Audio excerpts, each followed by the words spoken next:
বন্ধুরা, আজ আমি আপনাদের তৈরি করে দেখাবো কাঁচা আম দিয়ে টক ডাল। আর এই অতিরিক্ত গরমের সময় আমরা প্রায়শই টক ডাল বাড়িতে তৈরি করে থাকি। তবে আমি কিভাবে টক ডাল তৈরি করি তারই রেসিপি আপনাদের সঙ্গে শেয়ার করব। চলুন তাহলে আর বেশি কথা না বলে শুরু করা যাক আজকের এই ভিডিওটি। টক ডাল তৈরি করার জন্য যে দুটো মেন উপকরণ আমাদের প্রয়োজন সেটি আমি এখানে নিয়ে নিয়েছি। লাগছে আমাদের এখানে 150 গ্রাম পরিমাণ মুসুর ডাল, আর লাগছে এখানে একটি মাঝারি সাইজের আম।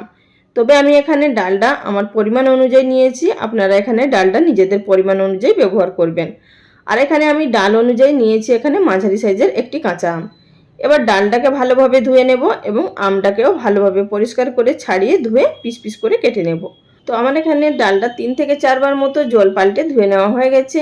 অপরদিকে যে আমটা নিয়েছিলাম সেটিকেও ভালোভাবে পরিষ্কার করে কেটে নিয়েছি এবং লম্বা লম্বা করে পিস করে নিয়েছি। এবার চলে এসেছি ডাল সিদ্ধ করার পদ্ধতিতে। গ্যাস ওভেনের উপরে একটি কড়াই বসিয়ে তার মধ্যে দিয়ে দিয়েছি 1.5 কাপ পরিমাণ জল। জলটা যখনই হালকা এইভাবে ফুটতে শুরু করবে সেই পর্যায়ে আমাদের দিয়ে দিতে হবে আগে থাকতে ধুয়ে রাখা মুসুর ডাল। আর ডালটা দেখবেন খানিকক্ষণের মধ্যেই যখনই ফুটতে শুরু করবে উপর থেকে কিছু ফেনা ভেসে উঠবে, সেই পর্যায়ে আমাদের এই ফেনাগুলোকে ফেলে দিতে হবে, তবেই কিন্তু ডালের মধ্যে খুব সুন্দর একটা টেস্ট আসবে। আপনারা এই ফেনাগুলো হাতা, খুন্তি বা ঝাঁঝরি হাতার সাহায্যে এইভাবে তুলে নিয়ে ফেলে দেবেন। আর বন্ধুরা, ভিডিও চলাকালীন ছোট্ট একটি অনুরোধ, যদি আমার চ্যানেলে কেউ নতুন দর্শক বন্ধু হয়ে থাকেন আর ভিডিও দেখার পর যদি আপনাদের ভালো লাগে চ্যানেলটি সাবস্ক্রাইব করে নেওয়ার অনুরোধ রইল।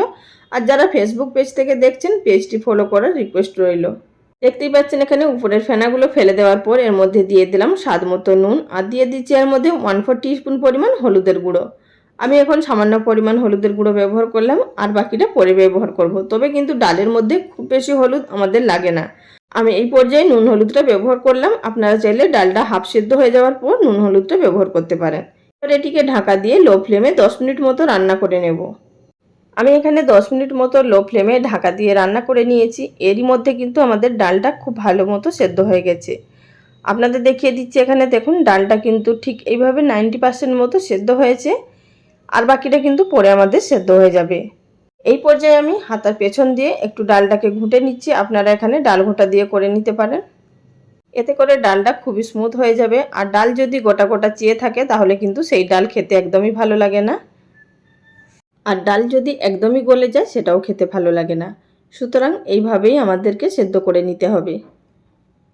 তো এখানে ডালটা আমার একটু মেশ করে নেওয়া হয়ে গেছে। এবার এটিকে নামিয়ে রেখে দেব এবং কড়াটাকে আবারও ভালোভাবে পরিষ্কার করে ধুয়ে গ্যাস ওভেনের উপরে বসিয়ে নিয়েছি। এবার কড়াটা ভালোভাবে গরম হয়ে যাবার পর দিয়ে দিলাম এর মধ্যে 1 টেবিল চামচ পরিমাণ সর্ষের তেল। ডালের মধ্যে কিন্তু খুব বেশি তেলের প্রয়োজন হয় না, সামান্য তেল দিয়েই কিন্তু এই রান্নাটা হয়ে যায়। এবার দিলাম ফোড়নে এর মধ্যে 1 টিস্পুন পরিমাণ গোটা কালো সর্ষে, দিয়ে দিলাম 2টো শুকনো লঙ্কা। যেই ফোড়নটা হালকা একটু ভাজা ভাজা হয়ে গেছে তার মধ্যে দিয়ে দিলাম আগে থাকতে কেটে ধুয়ে রাখা আমের টুকরোগুলো। আমের টুকরোগুলো দিয়ে মিডিয়াম ফ্লেমে মিনিট খানেকের জন্য নাড়াচাড়া করে ভেজে নেব। আপনারা এখানে দেখে নিশ্চয়ই বুঝতে পারছেন আমি এই টক ডালটা একটু অন্যরকম পদ্ধতিতে করছি, আপনারা অন্য পদ্ধতিতে তৈরি করেন। তবে বন্ধুরা, এই পদ্ধতিতে একবার হলেও তৈরি করে দেখবেন, তারপরেই আপনারা বুঝতে পারবেন যে পার্থক্যটা কতটা আলাদা আর এই ডাল খেতে কতটা সুস্বাদু হয়। তো আমার এখানে মিনিট খানেক মতো আমগুলো ভেজে নেওয়া হয়ে গেছে। এই পর্যায়ে আমি এর মধ্যে দিয়ে দিলাম আরও 1/4 টিস্পুন পরিমাণ হলুদের গুঁড়ো, আর দিয়ে দিলাম এর মধ্যে স্বাদ মতো নুন। তবে কিন্তু নুনটা অবশ্যই বুঝে দেবেন যেহেতু আগে নুন দেওয়া ছিল। আর দিলাম এখানে 1/4 টিস্পুন পরিমাণ হিং।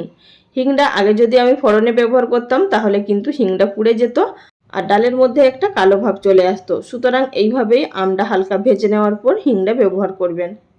এখানে দেখুন আমগুলো প্রায় সেদ্ধ হয়ে গেছে। এই পর্যায়ে আমি 2-1টা আম থেতলে নেব, এতে করে ডালের মধ্যে খুব সুন্দর আমের টক এবং ফ্লেভারটা ভালোভাবে ঢুকে যাবে। খুন্তি দিয়ে আমগুলো ভেঙে দেওয়ার পর আবারও একটু নাড়াচাড়া করে কষিয়ে নেব।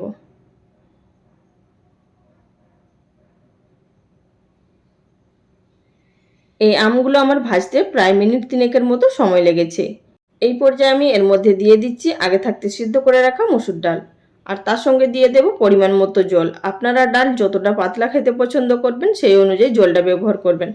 তবে এখানে টক ডাল একটু পাতলা হলেই বেশি ভালো লাগে।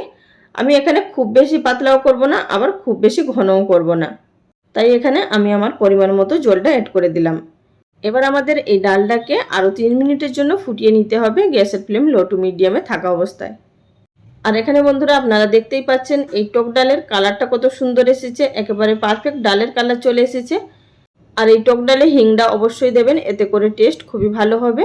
আর হিংটা ফোড়নে দেবেন না, তা না হলে কিন্তু ডালের মধ্যে কালচে কালার ধরে আসবে। অবশ্যই এই কথাগুলো মনে রাখবেন। এখন এই শেষ পর্যায়ে আপনারা চাইলে সামান্য পরিমাণ চিনি অ্যাড করতে পারেন, যারা ডালের মধ্যে মিষ্টি খেতে পছন্দ করেন। আমরা টক ডালের মধ্যে মিষ্টি খাই না, তাই আমি এখানে চিনি অ্যাড করলাম না। এবার আমি এখানে একটি মাটির পাত্রের মধ্যে সার্ভ করে নিচ্ছি। বন্ধুরা, এই গরমের সময় দুপুরবেলা যদি ভাতের সঙ্গে এই ডাল তৈরি করেন আর তার সঙ্গে একটু আলু মাখা যদি থাকে, আর কোনো কিছুরই প্রয়োজন হয় না, এই ডাল দিয়েই ভাত খাওয়া হয়ে যায়। তাহলে আজকের ভিডিওটা এখানেই শেষ করলাম। আগামী দিন কোনো এক নতুন রেসিপি নিয়ে আবারও হাজির হয়ে যাব। সবাই ভালো থাকবেন। নমস্কার।